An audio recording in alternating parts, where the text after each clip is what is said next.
নতুন একটি ভিডিও নিয়ে হাজির হয়ে গেলাম। তবে মূল ভিডিওতে যাওয়ার আগে অবশ্যই চ্যানেলকে লাইক সাবস্ক্রাইব করে চ্যানেলের সাথে থাকবেন, এটা অনুরোধ।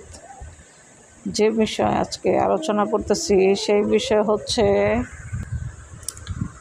যে বিষয়ে আলোচনা করতে চাচ্ছি সেটা হচ্ছে আমার নবীর ঘোষণা। হযরত মুহাম্মদ সাল্লাল্লাহু আলাইহি ওয়াসাল্লাম বলেছেন, তুমি নামাজ কম করেছো, রোজা কম রেখেছো, সব কিছু কম করেছো, সব ঠিক আছে, আল্লাহ তাআলা মেনে নেবে। কিন্তু আল্লাহ তাআলা একটা জিনিস মেনে নেবে না, সেটা হচ্ছে বাবা মার অযত্ন। বাবা মাকে তুমি যদি অযত্ন করো তাহলে তুমি জাহান্নামে যাবা, অবশ্যই জাহান্নাম তোমার জন্য নিশ্চিত হয়ে যাবে।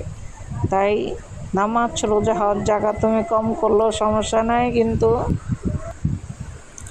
তাই নামাজ রোজা আপনি কিছু কম করলেও আল্লাহ চাইলে মাফ করে দিবে। কিন্তু বাবা মার অযত্ন আপনি যদি করে মুক্তি মাওলানা হয়ে যদি আপনি মারা যান, আপনার কোনো কাজ হবে না যদি বাবা মার সেবা ঠিকমতো আপনি না করেন। তাই আপনার জন্মদাতা পিতা মাতার আদর, স্নেহ, সম্মান, ওনারা যতদিন বেঁচে থাকবে তাদেরকে সঠিকভাবে লালন পালন করবেন। যেভাবে শৈশবকালে আপনাকে আপনার বাবা মা লালন পালন করেছে, ঠিক বৃদ্ধ বয়সে আপনি আপনার বাবা মাকে সেভাবেই যত্ন করে রাখার চেষ্টা করবেন। তাহলে আল্লাহ তাআলা চাইলে নামাজ কম করছেন, রোজা কম করছেন, সব ঠিক আছে, নামাজ রোজা হওয়ার জায়গা সব কিছু কম করছেন, কোনো সমস্যা নেই, কিন্তু বাবা মার জায়গাটা ঠিক রাখছেন, এই জন্য আপনি জান্নাতে যাবেন, আপনার জন্য জান্নাত ওয়াজিব হয়ে যাবে।